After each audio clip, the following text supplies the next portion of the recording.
ഇന്ന് തന്നെ ഡൗൺലോഡ് ചെയ്യൂ. കാണൂ നിങ്ങളുടെ ഫേവറേറ്റ് ഷോസ്.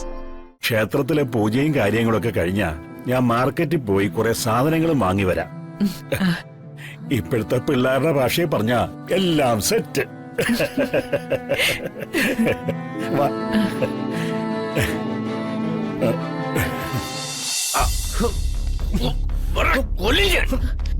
ഒന്ന് നിർത്തുന്നുണ്ടോ?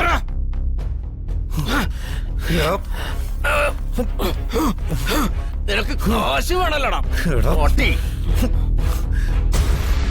കൊള്ളാം.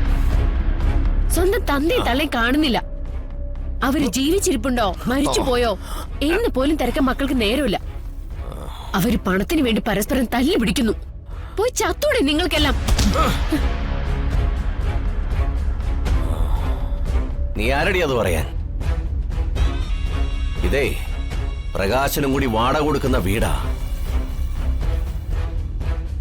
ഇവിടെ എന്തു കൂത്താടണമെന്ന് ദേ ഞാൻ തീരുമാനിക്കും.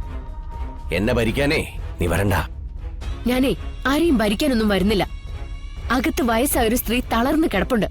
അവസാന സമയത്തെങ്കിലും അവർക്കൊരല്പ സമാധാനം കൊടുക്കണം. പണത്തിനു വേണ്ടി രണ്ടാളും പരസ്പരം തെരുവ് നായ്കളെ പോലെ തമ്മിൽ തല്ലി പിടിക്കുകയോ കടിച്ചു കീറുകയോ ചെയ്തോളൂ. പക്ഷേ അത് ഈ വീടിന് പുറത്തു മതി. അകത്ത് തളർന്നു കിടക്കുന്ന സ്ത്രീയുടെ മകന്റെ പേരില, അതായത് എന്റെ അച്ഛന്റെ പേരില ഈ വീടിന്റെ വാടക ചീട്ട് എഴുതിയിരിക്കുന്നത്. ആ അധികാരം വെച്ച് ഞാൻ പറയാ, തമ്മിൽ തല്ലണമെങ്കിൽ ഇറങ്ങിക്കോണം രണ്ടും പുറത്ത്. ഞാൻ പോവാം. പക്ഷെ എന്നെ പറ്റിച്ചെല്ലാം നേടിയെടുക്കാന്ന് നിങ്ങൾ കരുതണ്ട. ഞാൻ അതിന് അനുവദിക്കില്ല. കൊന്നിട്ടായാലും എനിക്ക് കിട്ടാനുള്ളത് ഞാൻ നേടിയിരിക്കും. നിനക്കേ ചെയ്യാൻ പറ്റുന്നൊക്കെ നീ അങ്ങോട്ട് ചെയ്യടാ. കാണിച്ചു തരാം എനിക്ക് എന്താ ചെയ്യാൻ പറ്റാന്നുള്ളത്. പോടാ പോടാ പോടാ പോടാ. പ്രകാശേട്ടാ, ശത്രുനിരയ്ക്ക് ശക്തി കൂടുകയാണല്ലോ. ഈ യുദ്ധം ജയിക്കാൻ പ്രകാശേട്ടന് ഒത്തിരി ബുദ്ധിമുട്ടും.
ഇന്നലെ രാത്രി കയറി കിടന്ന് പഴയ ബസ്സാണല്ലോ ഇത്.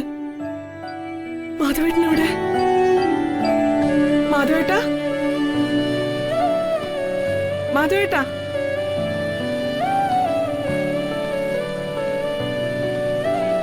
മാധവേട്ടാ, മാധവേട്ടാ, യോ മാധവേട്ടാ,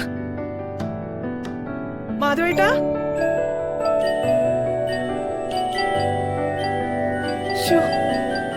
ഇതെവിടെ പോയി? മാധവേട്ടാ,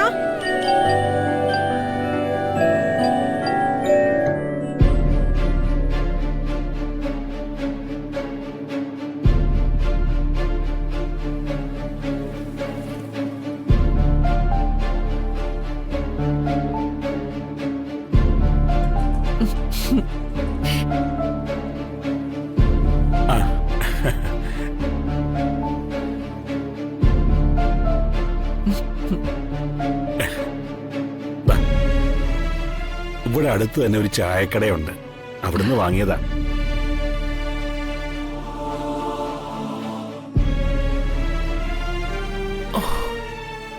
ചൂടുവെള്ളം ഒളിച്ചെന്നപ്പം വല്ലാത്തൊരാശ്വാസം. ഈ പരിസരത്തെങ്ങും ആൾപ്പാർപ്പുണ്ടെന്ന് കരുതിയതല്ല. അടുത്തൊരു ചായക്കട ഉള്ളപ്പോ ആളും പേരും ഒക്കെ ഉണ്ടെന്ന് ആശ്വാസമുണ്ട്. 2-3 ഇഷ്ടിക സംഘടിപ്പിക്കണം. പുറത്തൊരടുപ്പ് കൂട്ടാം. പഴയ പാത്രം വല്ലതും കിട്ടിയാ ഞാൻ തന്നെ ചായ ഉണ്ടാക്കാം. എല്ലാം സംഘടിപ്പിക്കാം. വായു നാക്കല്ലേ കിടക്കുന്നത്. അത്യാവശ്യം ഒരു അടുക്കളയ്ക്ക് വേണ്ടതൊക്കെ വരുത്താം. ഇത് നമ്മുടെ പുതിയ ജീവിതമാ. ഇവിടെ പഴയ ജീവിതത്തിന്റെ നിഴലാട്ടം പോലും കടന്നു വരാൻ പാടില്ല. അതെല്ലാം വിട്ടേക്കാം. അത് നടക്കുമെന്ന് തോന്നുന്നില്ല. എന്റെ മനസ്സ് നിറയെ മക്കളുടെ ഓർമ്മകളാണ് മാധവേട്ട. എത്ര വഴക്കിട്ടാലും ഉറക്കെണീറ്റാലുടൻ പ്രകാശിനെയും സുചിത്രയും മക്കളെയൊക്കെ കാണണം. എന്റെ അവസ്ഥ അത് തന്നെ ചന്ദ്രു. എത്ര ശ്രമിച്ചിട്ടും മക്കളുടെ നേർക്ക് മനസ്സിന്റെ വാതിലടയ്ക്കാൻ പറ്റുന്നില്ല.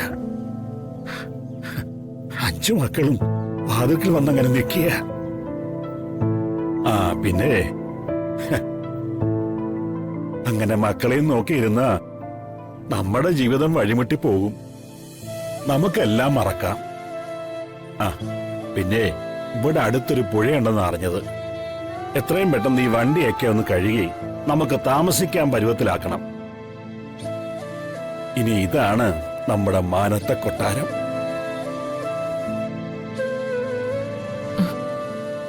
പിന്നെ വണ്ടി വൃത്തിയാക്കിയ ശേഷം നമുക്ക് ക്ഷേത്രത്തിലെ പണിക്ക് പോകാം.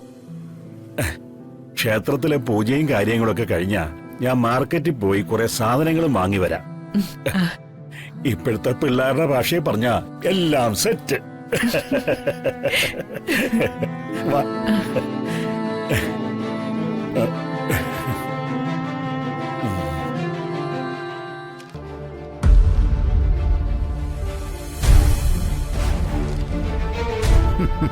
സ്ഥാനാർത്ഥി ലിസ്റ്റ് പത്രക്കാരങ്ങ് പ്രഖ്യാപിക്കുക. എങ്കിൽ പിന്നെ എന്തിനാ ജില്ലാ കമ്മിറ്റിയും സംസ്ഥാന കമ്മിറ്റിയും ഒക്കെ?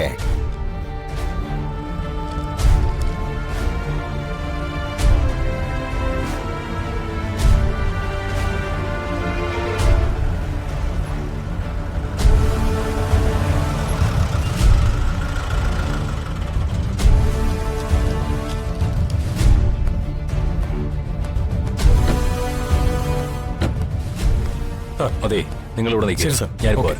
ശരി സാർ.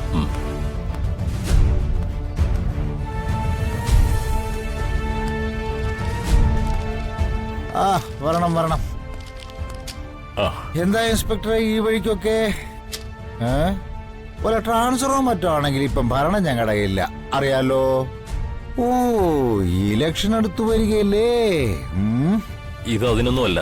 സാറിനെതിരെ ഒരു പരാതി കിട്ടിയിട്ടുണ്ട്.